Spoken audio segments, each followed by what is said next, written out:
Boston से इस वक्त हमें ज्वाइन किया है शाहिद खान साहब ने, डेमोक्रेट रहनुमा है। शाहिद साहब, यकीनन ये सूरत हाल आप देख रहे हैं। इस सूरत हाल में हम देखें तो साबिक नायब सदर कामला हैरिस का बयान भी हमें सामने दिखता है, जिसमें उन्होंने ये कहा कि सदर ट्रंप ईरान में जंगी जराइम करने और पूरी तहजीब मिटाने की धमकियां दे रहे हैं। और उन्होंने कहा कि ये धमकियां इसलिए दे रहे हैं क्योंकि अपनी ही वजह से वो तबाहकुन जंग शुरू करके अब उनके पास कोई हिकमत अमली नहीं है कि इस जंग को कैसे ख़त्म किया जाए। इस पे एक तो अपना रद्द-ए-अमल दीजिएगा, दूसरा जो अमेरिका के अंदर रिजेंटमेंट इस जंग से मुताल्लिक है, इस पर भी बताइएगा। बहुत बहुत शुक्रिया मुझे अपने प्रोग्राम में लेने का। सबसे पहले तो मैं आपको ये बताना चाहता हूँ कि डेमोक्रेटिक पार्टी का मौक़िफ़ बिल्कुल वही है जो आपने कामला हैरिस से सुना, और democratic leadership in the senate और in the house saying the same thing repeatedly, और वो डोनाल्ड ट्रंप की इस एक्शन से वो बिल्कुल मुत्तफिक नहीं है, और क्योंकि ये कांग्रेसनल अप्रूवल के बगैर ही एक्शन हुआ है, तो वो तो एक बिल्कुल परफेक्ट एक स्टेटमेंट जो कामला हैरिस ने दी। तो ये हम अमेरिकन जो स्ट्रीट्स पे हैं, जो रेगुलर जो जिन्हें हम कहते हैं आम आदमी, वो भी इस जंग के खिलाफ है। अगर आप स्ट्रीट पे इसका ओपिनियन देखें या थिंक टैंक्स में बैठें या आप इवन सेनेट में जाएं और ग्रुप ऑफ सेनेटर से बात करें या मेंबर्स ऑफ द हाउस से बात करें, ओपिनियन इज प्रीटी सिमिलर कि they do not want this war to continue. ये जो ह्यूमन लाइफ का क्राइसिस एक वहाँ पे क्रिएट हो गया है एक कंट्री की डिस्ट्रक्शन में, वो दे आर अगेंस्ट इट। तो ये तो एक स्ट्रीट ओपिनियन है। प्रेसिडेंट ट्रंप की रेटिंग इस वक्त 19% के करीब है, which is the lowest in the history. So वो is reflective of the public opinion of course, और इसमें वो आप 20% 19% का मतलब ये होता है कि तकरीबन तमाम लोग इससे मुत्तफिक नहीं है, राइट, या मुत्तफिक हैं। तो 20% अगर आपकी रेटिंग हो तो इसका मतलब बस ये है कि एवरीबडी और most of the people are against president Trump's action in Iran. सही।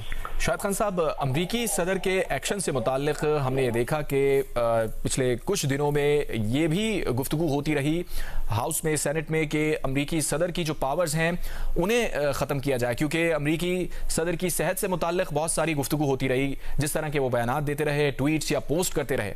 इस पर क्या कहेंगे? देखिए, इस वक्त सूरत हाल ये है कि सेनेट में भी रिपब्लिकन पार्टी की मेजोरिटी है और हाउस में भी रिपब्लिकन पार्टी की मेजोरिटी है। तो by default president of United states जो है वो उस पार्टी का लीडर भी होता है, और generally Republican vote on the party line. तो इसमें इस वक्त तो फौरन मुमकिन नहीं है कि इस किस्म की कोई सेनेट में या हाउस में इस किस्म की चीज मंजूर हो। वो अपील हो सकती है लेकिन उसको वो डिक्लाइन हो जाएगी बिकॉज मेजोरिटी नहीं है। However, saying all that, November के elections are just around the corner, तो अभी कुछ महीने तो हैं। तो उसके बाद सूरत हाल बदलती हुई नजर आ रही है। बदलती हुई सूरत हाल में ये लगता है कि डेमोक्रेट्स 3 या 4 सीट्स सेनेट में जीतेंगे और काफी सीट्स जो है वो हाउस में जीतेंगे। इफ दैट हैपन्स, इसका मतलब होगा हाउस में भी मेजोरिटी हो गई और सेनेट में मेजोरिटी हो गई। तो प्रेसिडेंट ट्रंप को जिस तरह से वो अब कर रहे हैं वो उस करने की उनके पास गुंजाइश नहीं रहेगी, because everything will be declined or vetoed, or not vetoed, actually declined, not approved by the Senate or the House. But that has to come yet, right? नवंबर में जब इलेक्शन होंगे तो उसके बाद ये सूरत हाल हम उम्मीद कर रहे हैं ऐसे होगी। इस वक्त अगर कोई सेनेट में रेजोल्यूशन भेजा भी जाता है तो उसकी उम्मीद बहुत कम है कि वो रेजोल्यूशन पास होगा। शाहिद साहब, आप हमारे साथ ही मौजूद रहिए। अब से कुछ देर पहले ये बयान सामने आया है, वाइट हाउस ने कहा है कि अशरों से जारी ईरान की मज़ाहमत ट्रंप के दौरे सदारत में नहीं चल सकती। वाइट हाउस ने ये बयान दिया है और ये बताया है कि ईरान की जानिब से अशरों से जारी मज़ाहमत ट्रंप के दौरे सदारत में नहीं चल सकती। शाहिद खान साहब, क्या कहेंगे? एक तरफ मुज़ाकरात हो रहे हैं और फिर इस तरह के बयानात भी आ रहे हैं और ये मैसेजिंग की जा रही है कि ईरान का जो भी रद्द अमल है वो सदर डोनाल्ड ट्रंप के दौरे सदारत में नहीं चलेगा। देखिए, ईरान के बारे में अमेरिकन एडमिनिस्ट्रेशन की पॉलिसी बहुत अरसे से बिल्कुल एक जैसी है, चाहे वो डेमोक्रेटिक एडमिनिस्ट्रेशन हो चाहे वो रिपब्लिकन एडमिनिस्ट्रेशन हो। लेकिन किसी प्रेसिडेंट ने डोनाल्ड ट्रंप के अलावा ये नहीं किया कि ईरान पर अटैक कर दें। They were trying to curtail their things in the way कि उनके पाबंदी लगा दी या उनके ऊपर कुछ और किस्म की चीजें उन पर मुसल्लत कर दी। लेकिन ये नहीं कभी हुआ था कि अमेरिकन प्रेसिडेंट यूनिलैटरली एक कंट्री पर या ईरान पर इस सिलसिले में इस सिचुएशन में हमला करते। तो ये तो पहली मर्तबा हुआ। तो अब वो उसमें अब तो ये पहले तो आम लोग ये बात करते थे, अब तो डेटा पॉइंट्स नए सामने आ गए हैं कि ये जो मीटिंग हुई इजरायली प्राइम मिनिस्टर की और अमेरिकन प्रेसिडेंट की ओवल ऑफिस में, उसमें ये डिसाइड किया गया और सर्टेन इंटेलिजेंस प्रोवाइड की गई अमेरिकन प्रेसिडेंट को from the Israeli sources, which is pretty shameful for the US intelligence agencies, because ये premier intelligence agencies are in the world. और उनके बाईपास करके प्रेसिडेंट ट्रंप को जो इंफॉर्मेशन प्रोवाइड की गई, जिसकी बेसिस पे अमेरिका ने डिसाइड किया, अमेरिका ने नहीं बल्कि प्रेसिडेंट ट्रंप ने डिसाइड किया टू अटैक ईरान। तो वो तो चीजें अब सरफेस पर आ रही हैं, सामने आ रही हैं, और फिर उसकी वजह से anti Netanyahu sentiment on the streets is very high, बल्कि उसके साथ जो anti Israel sentiment is very high. तो ये अब चीजें अनयूजुअल तरीके से हुई हैं। अब ट्रंप जो भी कह रहे हैं वो तो कह रहे हैं, लेकिन उनके कहने से अब बहुत ज्यादा फर्क नहीं पड़ता, बिकॉज ऑफ फेस सेविंग के लिए इस वक्त जरूरत थी किसी मीडिएटर की, और पाकिस्तान एक्चुअली केम इन हैंडी। और पाकिस्तान के बारे में, पाकिस्तान के साथ, पाकिस्तानी लीडरशिप के साथ, specially the chief of army staff के साथ जब प्रेसिडेंट ट्रंप की लंचन मीटिंग में, of course this goes without saying, Iran was coming into conversation as well. और वो सारे डेटा पॉइंट्स और जो पाकिस्तान ने रिसेंट जो पोजीशंस ली हैं, क्लियर पोजीशंस ली हैं, डिफिकल्ट पोजीशन ली हैं किसी भी सिचुएशन में, वो भी पहले नहीं हुआ, पाकिस्तान में कभी नहीं हुआ। लेकिन वो जो उसकी वजह से पाकिस्तान की क्रेडिबिलिटी बहुत बड़ी है, और जिसकी वजह से प्रेसिडेंट ट्रंप काफी रिलाय करते हैं पाकिस्तान की ऑनेस्टी पर और उनकी प्रिडिक्टेबिलिटी पर, जिसकी वजह से उन्होंने पाकिस्तान को चुना इस काम के लिए।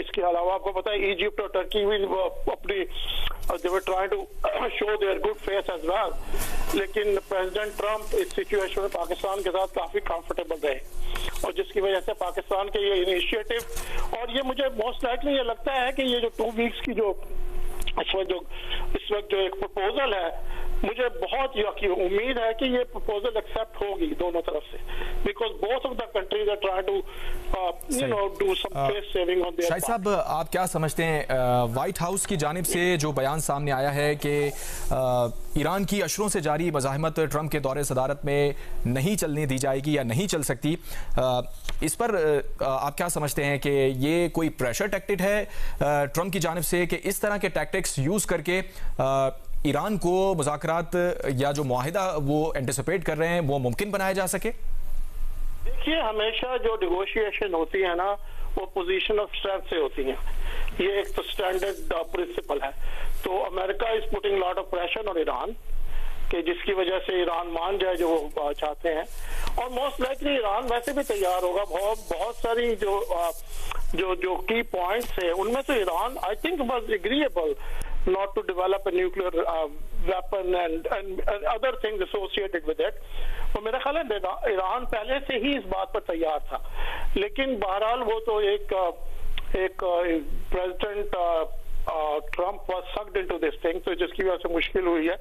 मेरा ख्याल है ईरान भी मानने के लिए तैयार है और बहुत सारी चीजें, और जाहिर है अमेरिका भी फ्लेक्सिबल ही होगा अगर ये चीजें इस तरह आगे चलती रही तो। शाहिद साहब, अमरीकी डेमोक्रेटिक सेनेटर बर्नी सैंडर्स का बयान भी इसी दौरान सामने आया है, जिसमें उन्होंने कहा है कि तहजीब ख़त्म करने का कहकर ट्रंप नस्ल कुशी की धमकी दे रहे हैं। हमें ऐसा नहीं होने देना चाहिए। कांग्रेस को फौरन इस जंग का खात्मा करना होगा। ट्रंप के बेबुनियाद बातों का आदी होकर उन्हें हंसी में उड़ा देना खतरनाक रवैया है। एक अहम डेमोक्रेट सेनेटर हैं बर्नी सैंडर्स, जिनका ये अहम तरीन बयान, इस पर क्या कहेंगे? देखिए, बर्नी सैंडर्स की पोजीशन काफी इस पे क्लियर है, हमेशा से क्लियर है। हालांकि आपको आपके नॉलेज में होगा कि Bernie Sanders is Jewish senator, he is Jewish, right. तो लेकिन बहरहाल उनकी फेयरनेस पे उनकी बहुत सारी पोजीशन होती हैं, और ये पोजीशन जरा थोड़ी सी एग्रेसिव है, लेकिन जनरली डेमोक्रेटिक पार्टी की यही पोजीशन है, जो वो कह रहे हैं कि ईरान पे हमला नहीं करना चाहिए। और खासतौर पे ये जो सिविल इंफ्रास्ट्रक्चर की डिस्ट्रक्शन की जो बात कर रहे हैं, वो तो खैर किसी तरह से भी एक्सेप्टेबल नहीं है, ना डेमोक्रेटिक हल्कों में, ना रिपब्लिकन हल्कों में। लेकिन मुश्किल ये है कि बिकॉज इस वक्त रिपब्लिकन की मेजॉरिटी है हाउस और सेनेट में, तो वो बिल जो है वो पास हो जाता है या फेल हो जाता है उनकी मर्जी से, या तो वो जरा मुश्किल है इस वक्त। बहरहाल ये पोजीशन डेमोक्रेट्स की तो बड़ी क्लियर है और बर्नी सैंडर्स से मिलती जुलती ही पोजीशन है। सही। शाहिद साहब, आप क्या कहेंगे? जाहिर है आप मेजॉरिटी का बार बार जिक्र कर रहे हैं, डेमोक्रेट्स की उस तरह से मेजॉरिटी नहीं है जिस तरह रिपब्लिकन्स की है। तो ऐसी सूरत हाल में जब कि एक किसी मेजॉरिटी पार्टी का लीडर फैसले कर रहा हो और दुनिया में उससे नुकसानात हो रहे हो, ख़ास तौर पर अमेरिका की अपनी मईशत को भी उससे नुकसान हो रहा हो, तो क्या उसे उसके हाल पे छोड़ देना बेहतर होगा? या जाहिर है हम अगर अमेरिका के कवानीन का जायजा ले तो सदर की पावर को डेवल्यूट करने की कोशिश की गई है, क्या उन्हें किसी तरह से रोका जा सकता है या सदर ही अल्टीमेट पावर है? देखिए, नहीं, सदर अल्टीमेट पावर नहीं है, ये काफी यहाँ पर बैलेंस सिस्टम है। यहाँ पे courts are very very strong, और of course both of the houses, जो कांग्रेस के दो हाउसेज हैं, upper and lower house, which is वो भी बहुत स्ट्रॉन्ग है। लेकिन लाइक आई सेड के क्योंकि सेनेट में मेजॉरिटी नहीं है, ना हाउस में मेजॉरिटी है, तो वो ना सेनेट से पास होगा ना हाउस से पास होगा, because Republican vote on party line. लेकिन हैविंग सेड दैट, इस वक्त क्योंकि election is just around the corner, November में इलेक्शन है, and public opinion in going against president Trump, उसकी वजह से रिपब्लिकन पार्टी के अगेंस्ट भी जा रहा है वो। तो हमें ये इस वक्त लगता है कि 1 या 2 या 3 जो भी स्मॉल नंबर ऑफ सेनेटर्स और members of the house will defect, and because उन्हें अपने इलेक्शन में जाना है और जो पब्लिक ओपिनियन है उसके हिसाब से उन्होंने चलना है। तो पॉसिबिलिटी ये है कि 1-2 सेनेटर या 1-2 members of the house Democrats के साथ मिलके इसको स्टॉप करें। अदरवाइज कोर्ट में भी ये चैलेंज हो सकता है, which is most likely will happen down the road. तो ये कंटिन्यूएशन की इसकी जो मुश्किल है वो कि इस किस्म की पॉलिसीज को कंटिन्यू रखना, क्योंकि वो शाहिद साहब, इसी दौरान वजीर आजम की जब ये तजवीज़ सामने आई और इनिशिएटिव उन्होंने लिया, उससे पहले अमरीकी महकमा खारजा की भी एक एडवाइजरी सामने आई जिसमें रवां साल मई में होने वाले हज से मुताल्लिक बताया गया कि अमरीकी शहरी रवां साल हज में शिरकत पर दोबारा गौर करें, और रीज़न ये बताया गया है कि सिक्योरिटी सूरत हाल को बुनियादी वजह उसमें करार दिया गया है। बताया गया है कि मौजूदा इलाकाई हालात हज के सफ़र को भी मुतासिर कर सकते हैं। स्टेट डिपार्टमेंट का इतने अहम जंक्चर के ऊपर ये बयान आना, इसको किस तरह से हम समझें, ट्रांसलेट करें? क्या इसके ऊपर हम समझा जा सकता है? देखिए, स्टेट डिपार्टमेंट जो रिस्क वैल्यूएशन करते हैं वो स्टेट डिपार्टमेंट का बयान होता है, लेकिन रिस्क वैल्यूएशन के डिफरेंट एक मैकेनिज्म है, तो वो अपनी रिस्क वैल्यूएशन के हिसाब से वो बयान देते हैं। और ये बयान कोई ऐसा गलत भी नहीं है, क्योंकि इस वक्त जो सूरत हाल है उस खिते में, उसमें तो जाहिर है वो अपने लोगों को भी कह रहे हैं कि आप कंट्रीज छोड़ करो और या अंदर से जो ट्रैवल बंद करो। वो तो इस तरह से वो जो रिस्क असेसमेंट है जो इनके जिनको जो भी डिपार्टमेंट इसमें एंगेज होते हैं, वो तो अपनी रिस्क असेसमेंट देते हैं, वो अनबायस्ड होती है। उसकी बाद जो है स्टेट डिपार्टमेंट अपनी उनकी बेसिक उसकी असेस, तो वो स्टेटमेंट तो ठीक ही है ना कि इस वक्त जिस वक्त जो सूरत हाल है,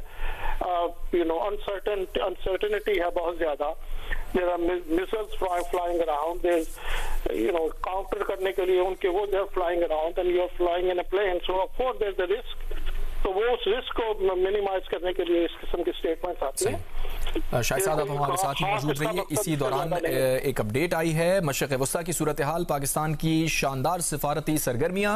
नायब वज़ीर आज़म इसहाक़ डार के सऊदी, तुर्क और मिस्री वज़राए ख़ारजा से राब्ते हुए हैं।